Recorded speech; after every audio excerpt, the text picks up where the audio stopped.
Welcome to the Clear to Send podcast, a podcast about wireless engineering, where we educate you on Wi-Fi technology, talk about design tips, troubleshooting, interviews, and the tools. Here are your hosts, Roel and Francois. Hey everybody, welcome to a brand new episode of the Clear to Send podcast. I'm your co-host, Roel Dionisio, alongside our other co-host, Francois Vergès. How are you doing, Francois? I'm very good. Hey, Roel. Staying safe at home? Yep. Working from home now for I don't know how long, and I'm sure you're in the same boat as if you're listening to this well into the future.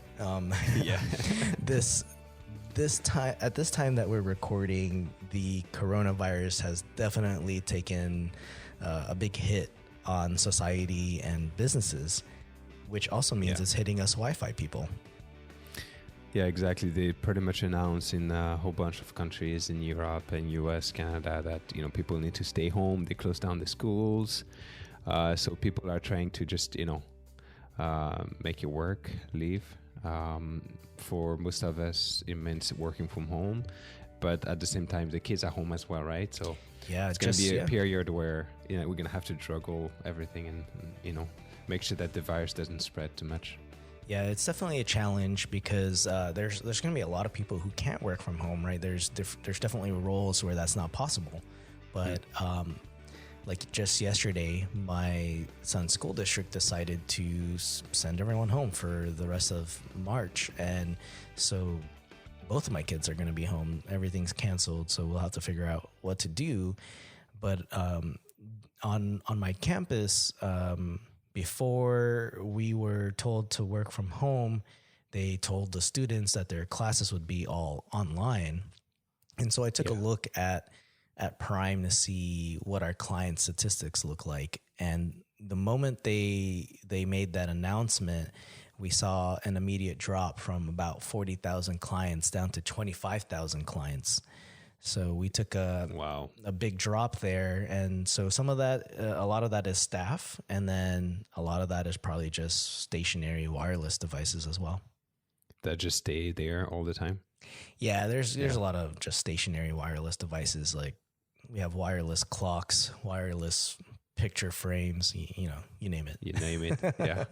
So, I guess, it's really going to test how we can work remotely. Right, and it's gonna see how efficient all the remote work is, and even like the teaching remotely. I mean, with all the technical solutions we have available to us, we should be able to deliver a class remotely. I mean, for the most part. Yeah, especially at university. It's definitely doable. I think it just triggered a lot of last minute planning, right? Last minute work that had to be done to make it online. You have to look at it also from the other side of the network's perspective. While they may not be using your wireless network, they may be hitting the VPN. And so that means having enough VPN resources to accommodate however many people will be coming in remotely. And then that impacts licensing as well. Like, do you have enough licenses to accommodate all those VPN users? So did you guys have to redimension your VPN, or like how did you guys have to look into that? Or I know that we did not hit any sort of limits. I've been on VPN here and there. We actually have 2 different VPNs. One of them is just for IT people. The other, so people just one for you, right? Everyone else has to hit the other VPN, and I don't think there's been any kind of limits, but everyone's been seeing an increase in VPN. So it's definitely a huge impact. But for wireless users, I guess for you, Francois, and me, that impacts business, because with all these travel restrictions and the fear, there have been people that have canceled their plans. So I know I have one travel that's going to be postponed, which was to New York, and they've been getting hit as well. Yeah. Most countries and governments are asking people not to travel, not to gather in large groups. Depending on the country, it might be 50 people, 100 people, and so on. So people have been like canceling all of their non-essential trips, which includes business trips. So yeah, it's definitely gonna hit business, I guess.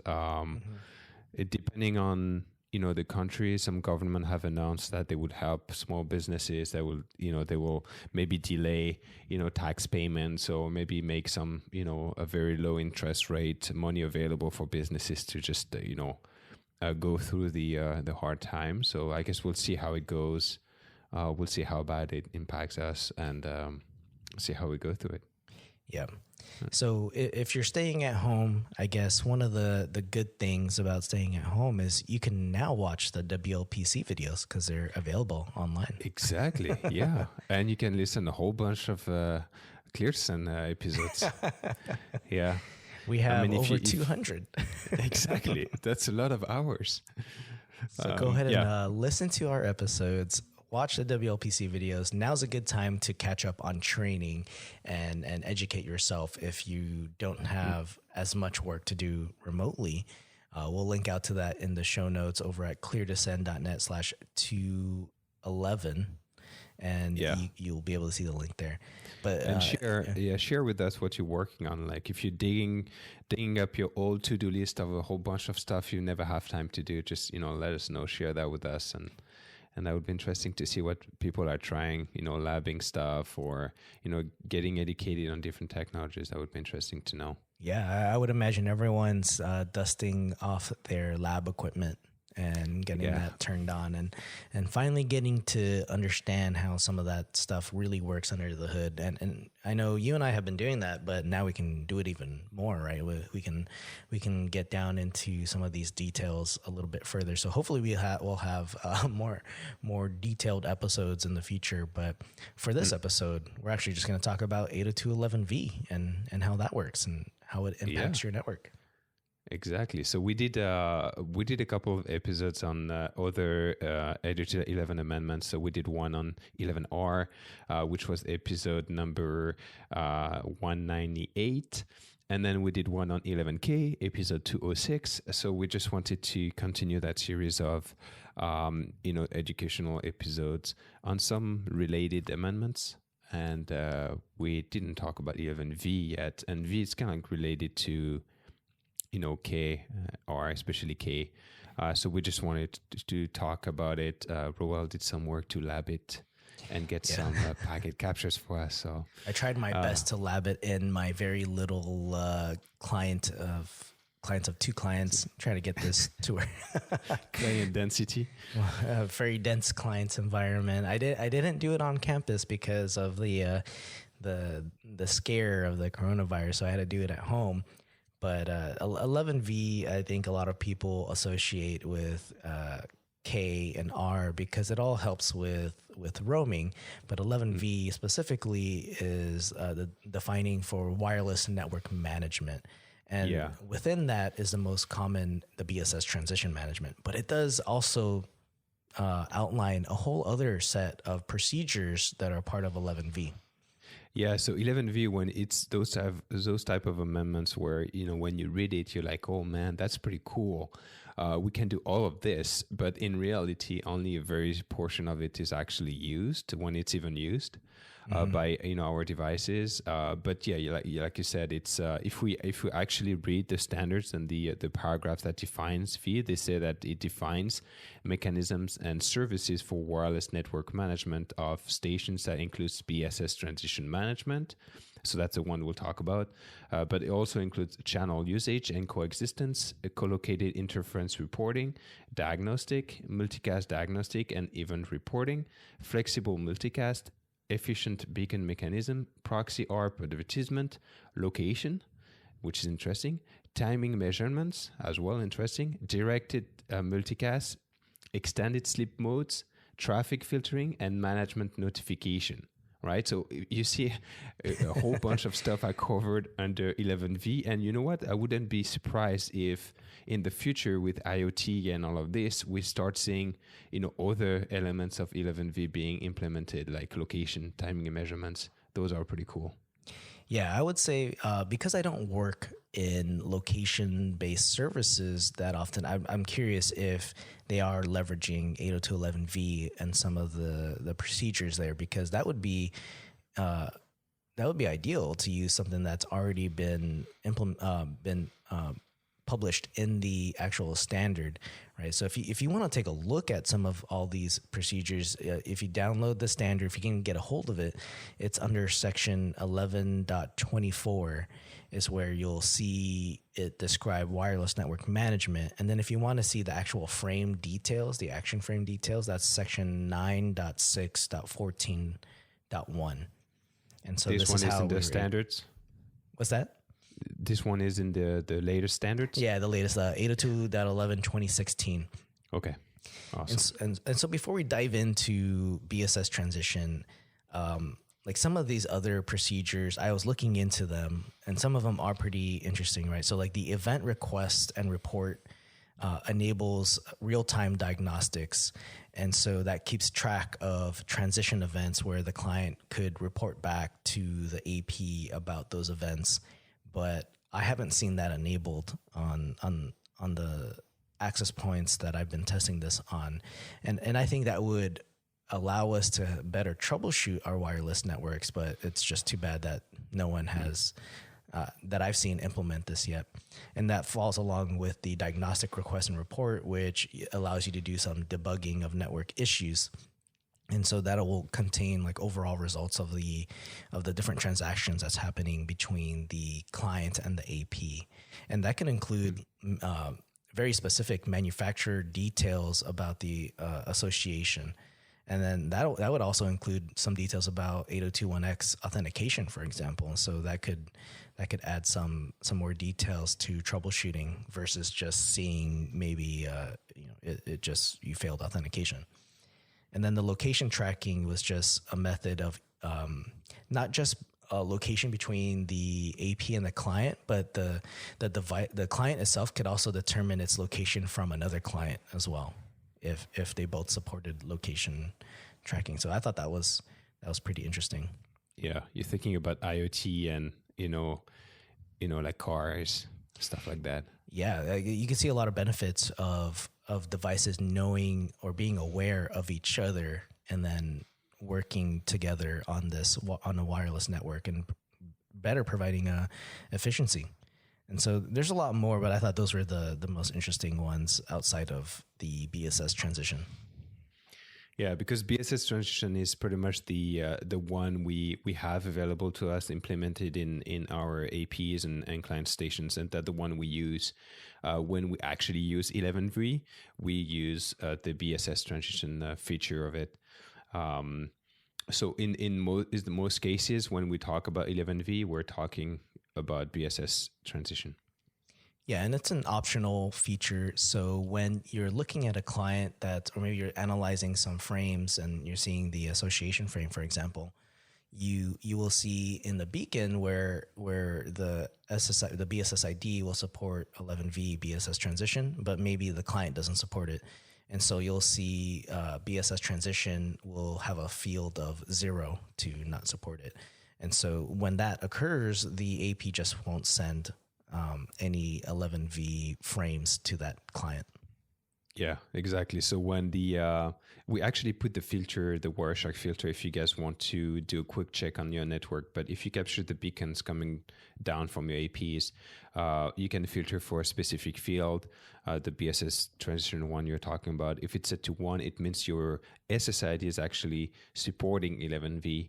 And then on the client side, you have to capture the association request and try to see if when the client associates, when the client connects to the AP, if it also supports 11v. Yeah. And then you can see the same BSS transition field, see if it's set to 1 or not. If it's set to 1, it means that both the AP and the client supports it, and then you can expect to have some sort of BSS transition frames exchange between the two of them.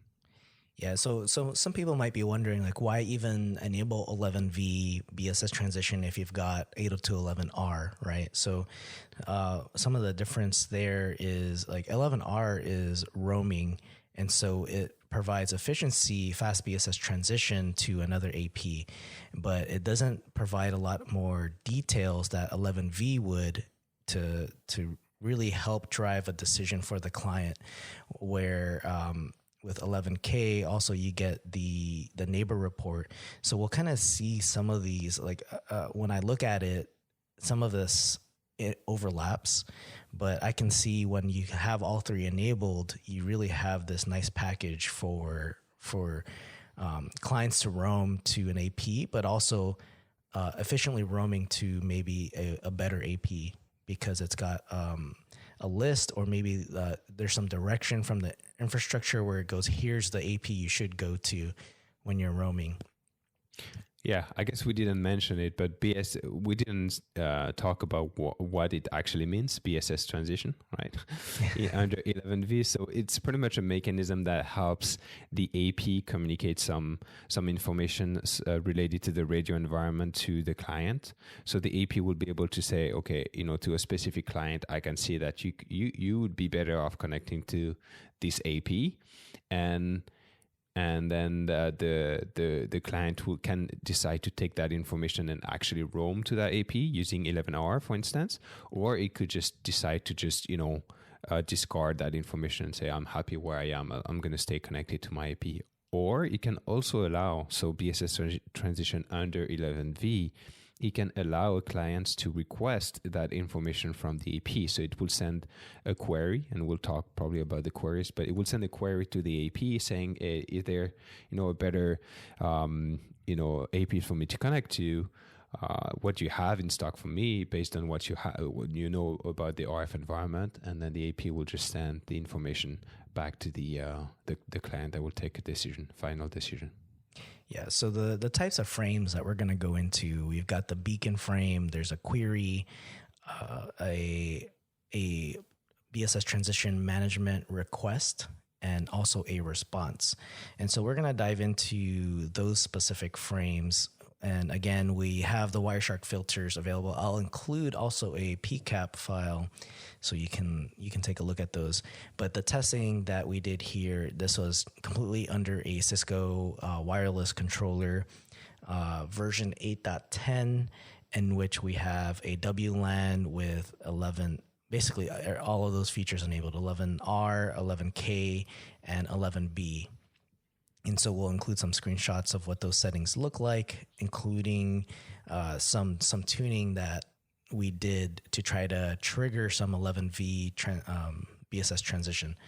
And so if we start again at the beacon frame, this is where you really identify which BSS ID supports 11V. And then so there is an extended capabilities information element there. And if you expand it, you'll see a BSS transition. If it's a 0, it doesn't support it. If it's a 1, it's supported. And you'll also see that in the association frames with the client. So you can determine if the client supports it as well in that same extended capabilities element. Yeah.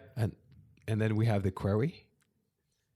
Yeah, the query frame, which I was not able to capture in my environment, but this could be a device that's going to request a candidate list, meaning like which APs can I transition to, right? So the client can send a BSS transition management query to its associated AP, and within that action frame, it's an action frame, you'll get the category, which will be wireless network management action frame. And then there'll be a BSS transition query reason. And I thought that field was pretty interesting because the client will tell the AP why it would want to transition to another AP. And so there's different values, 0 through 20, with 21 through 255 being reserved, but some of those are like a transition value of 1, excessive frame loss rates and or poor conditions. Reason number 5 is load balancing. Reason number 6, better AP found. So there's different reason codes, and which we'll link to or we'll include the screenshot of the reason codes in the show notes for you guys so you can see what that means. And then there's also a BSS transition candidate list, which contains entries like a neighbor report element within that action frame, and it could contain different access points with a preference list. So the preference list would have a value of between 1 and 255 to indicate the preferred BSS that a device should transition to, and 255 being the most preferred candidate. And we'll actually dive into that a little bit too. So I think what's interesting here, if you actually compare 11V to 11K, right, because it might look very similar at first, right, to the neighbor report list that we get in 11K. But in V, what's very interesting is that the clients, through those query frames, can actually give some information, valuable information to the AP about how they see the Wi-Fi. You know what I mean? Yeah, exactly. Those transition reason values, you have like low RSSI, you have, four-way handshake failed, you have, beta AP found and all of that. So that's pretty much the client telling the AP, how it sees the network and why it wants to find a new AP. So that's valuable information that the AP can gather and then maybe use for other purposes later on. Yeah, could be used for troubleshooting because even reason value 16 is low RSSI. So you could even see when what a device thinks is a low RSSI in order for it to trigger a transition. Yeah. So the query frame, I wasn't able to capture it. I mean, I've done multiple captures of this at home in my lab, but it is a lab environment with not many clients. So I just felt like I wasn't able to capture as much because it just wasn't triggering a valid transition. You didn't try to turn on the microwave? I was sticking to only 5 gigahertz. Then you need tools. Yeah.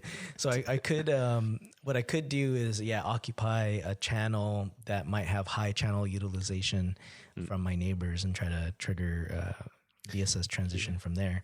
Yeah, in your packet so capture. the frames that I did capture was the BSS transition management request and response. So we'll go into those two, and I do include a screenshot of the PCAP section of that action frame because it does contain a lot of good details there. And so this BSS transition management request frame can be sent from an AP to a station that supports 11V at any time.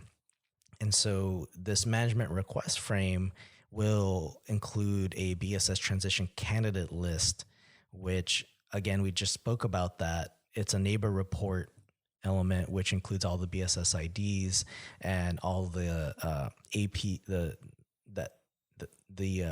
candidate preference. And so you can, if you had multiple APs there, in my screenshot, I only have one, but it would be neat to see how it preferences those clients there or the APs. So when the AP sends a transition management request and contains the candidate list, the neighbor report, the device can ignore that list altogether. So it's up to the client device on whether or not it'll leverage that list and then transition over to the AP or BSS ID that has the best preference. Yeah, the client will always have the final say. Yeah, exactly. And this is why Wi-Fi professionals always emphasize on supporting the clients and maybe letting the clients support transition on their own, right? Because we can't really dictate where they go. It's even more important in this case, BSS transition, because remember when we talked about the query frame, it's the same thing. You don't control when the client will send that query frames. Like, as you saw in your environment, it never sent it. And those, those thresholds that tells the client to send it are set in the Wi-Fi driver of the specific client device. So that's not something we can control. Right. And we can always do something from the infrastructure side to try to encourage these devices to go to a different BSS ID. But again, it could be that the client may just reassociate to the same BSS ID that it was connected to, even though you're trying to get it to go to another one. Yeah. Yeah. And so that goes back to, if you look at the BSS transition management request, there is something within that frame called a disassociation imminent field. And if that's set to 1, it's telling the client that a disassociation is imminent. It'll try to disassociate that client from its BSS ID. So that way it could try to trigger it to go to the preferred BSS ID. And so that would be pretty disruptive, right? And so this is why 11V could be horrible for voice applications, because you don't want to disassociate voice devices off the wireless network, especially if someone's walking with a phone and they're on an important call. You just don't want to do that. Yeah, exactly. The AP wouldn't know that. They will just, send them the final warning, the disassociation imminent, and then kick them out. And then the client might just connect, like you say, connect to the same API with the same level of service, but just now introducing a new delay in the communication. And then in voice, if you introduce, 100 milliseconds of delay, you can actually feel it in the application. Yeah. So you'll definitely feel it. And then you're going to start, some people might start wondering, why isn't this working as well as I think it should? Because some people may look at these amendments and go, all right, 802.11r, fast BSS transition or fast BSS roaming. Yeah, sure. That I should enable that because I do want that. 802.11k contains neighbor reports. I think that's helpful for clients to know what APs are around it. Yeah. Sure. Let's enable that. Oh, 11V transition, that's supposed to help clients actually transition to a better access point. Yeah, let's enable that. And then you find out that maybe things aren't working right. And so now you have to troubleshoot, right? And this is why, like, looking into these frames, it starts to give you a lot of these details, because now when you look at the BSS transition response frame, this is the true way of looking at what happened. Is the AP can send all these management requests and, disassociation imminent and the candidate list. But if you look at the status code, which is contained in the response frame, it'll actually tell you if the client has accepted that, the list and which BSS to transition to, or it'll tell you it rejected it. Yeah. And in your case, what happened? In my case, it always rejected it. Oh my, what a rebel. And so when you look at the frame captures that I've uploaded here, you'll see a BSS transition status code of 1 under the BSS transition management response frame. And so we include a table here that tells you what are all the status codes. And a status code of 0 is accept. So it accepted all of that from the AP, and it's going to, pick the preferred BSS ID. But a status code of 1 is reject, and it's unspecified reject reason. Very helpful. And then there's a whole slew of other status codes, which are all rejects. So they're more detailed. So it could be insufficient beacon or probe response frames received from the candidates, or it could be BSS termination undesired. That's an interesting one, right? That's the client saying, I don't like this. I don't want it. It's an undesired thing that I don't want. Or it could say none of these BSS transition candidates are suitable. That's another one. Yeah, those codes are interesting. If only the clients would use them. Yeah. That would be useful. So my client was an Apple iPhone XR. So it just kept giving me an unspecified reject reason. So that could just be that's the only status code that Apple supports. I don't know. It could be that they only support 0 and 1. Yeah, maybe. You never know. I guess we'll never know. So I think that's important when it comes to 11Vs is that, the AP might tell the client to do some stuff without knowing exactly what the client status is.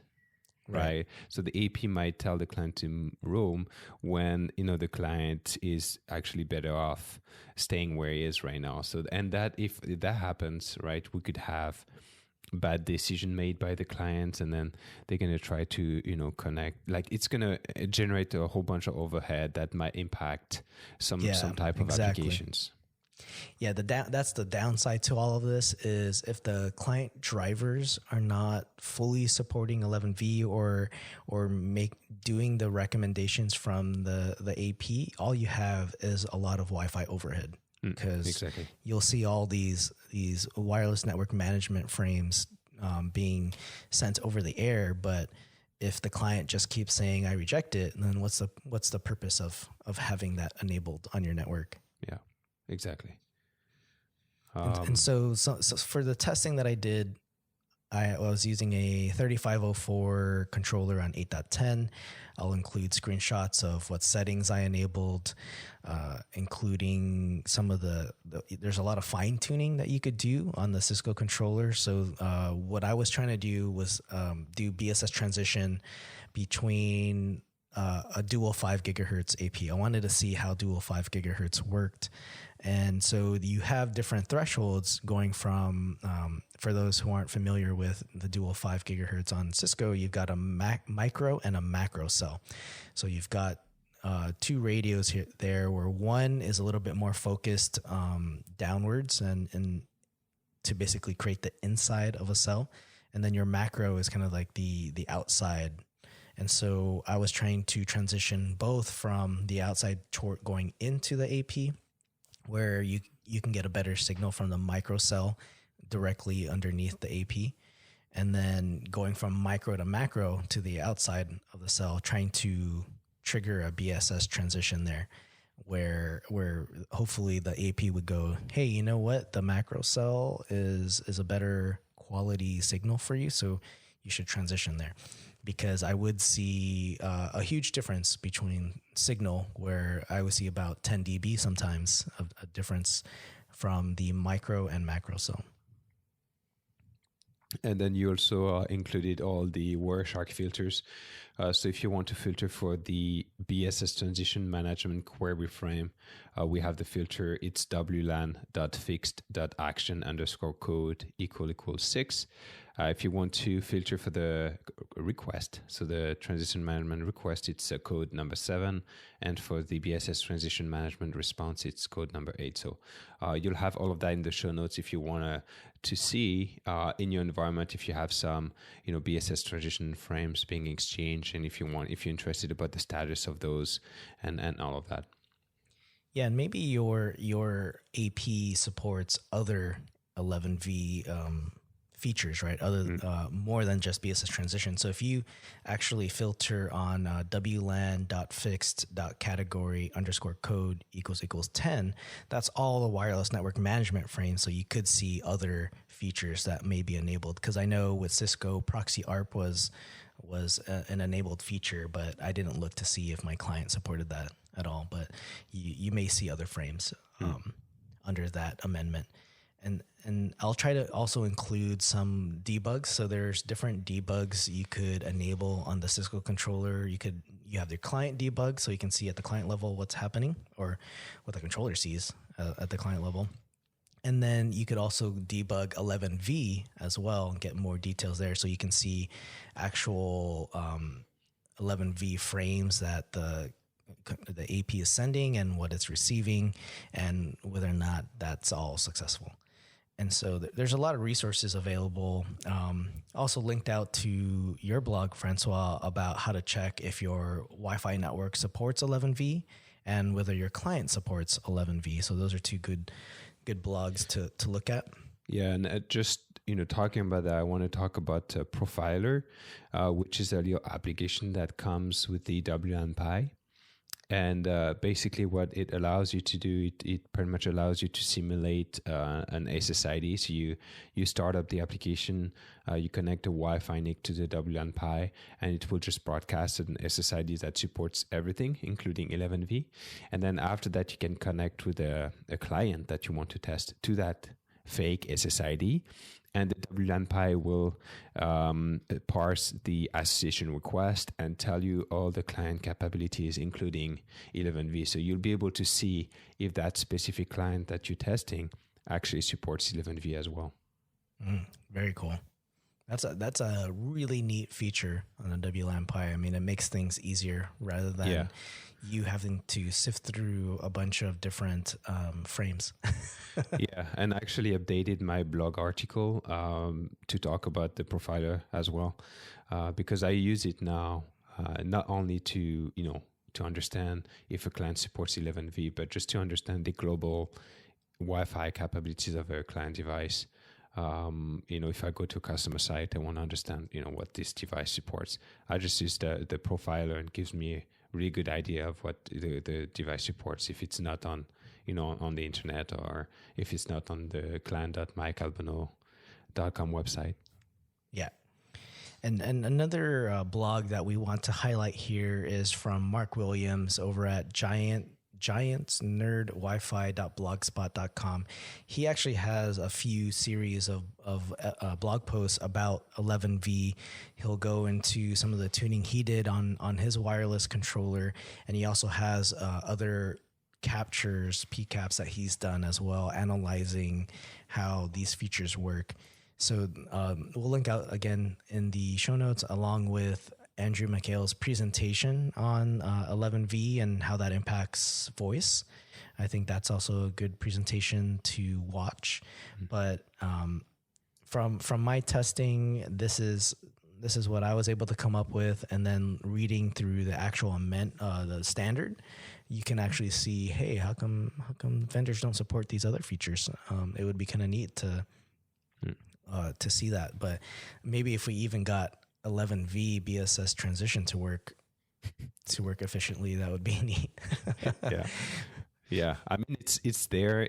I think it's always it's more work for the chipset manufacturer to actually implement all of these features. So more work means more time, more money, and all of that. So it's always a decision of money versus investment and all of that, return on investment.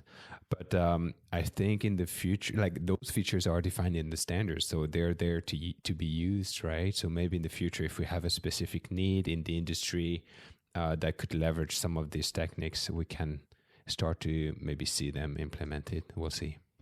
It would be interesting if we interviewed somebody that was very open to discussing the chipset level, because it's possible that the chipset actually supports all of this, but maybe at the vendor level, they haven't implemented all of those features from the chipset. They're only implementing, say, the 11V BSS transition.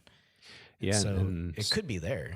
And sometimes, like, for very niche cases, some chipset will develop some amendments that we never use otherwise, and they're used in very specific niche cases. Yeah. So maybe some people are using some of them, but we just don't know about.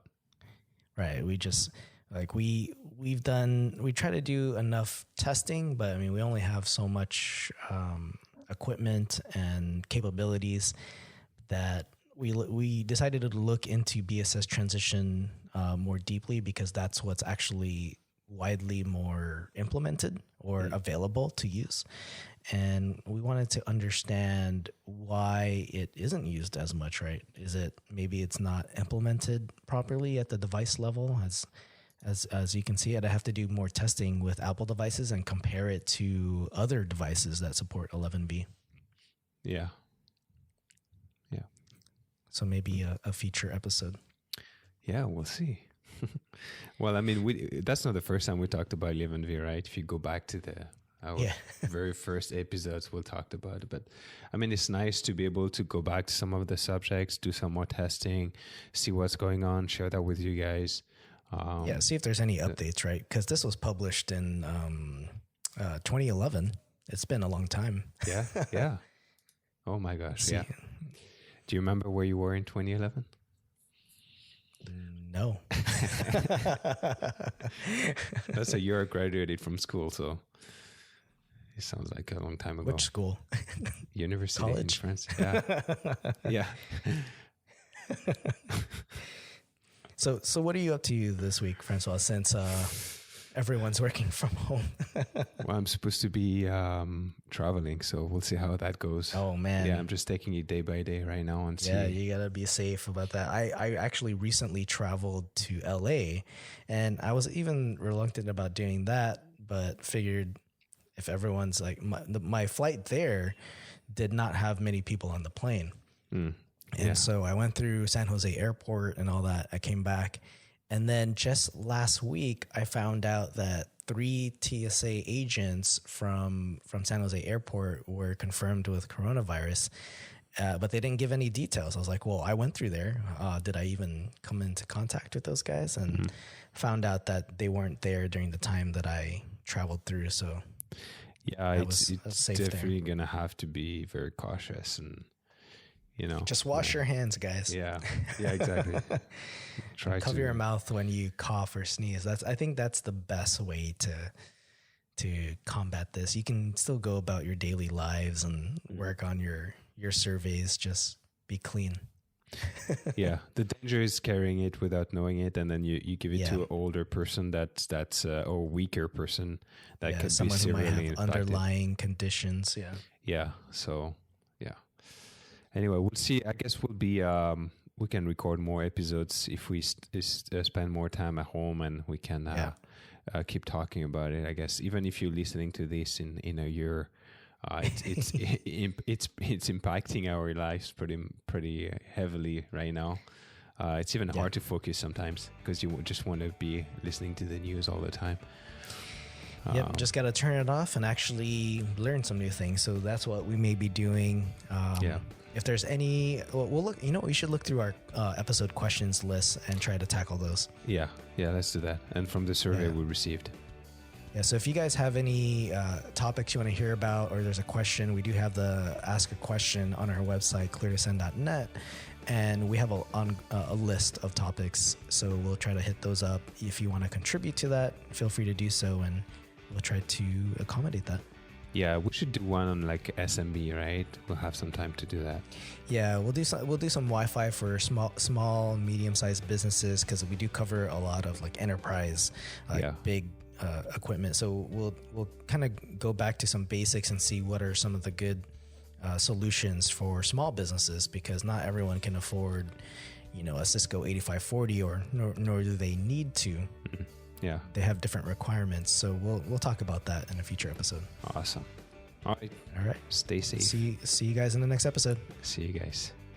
Bye-bye.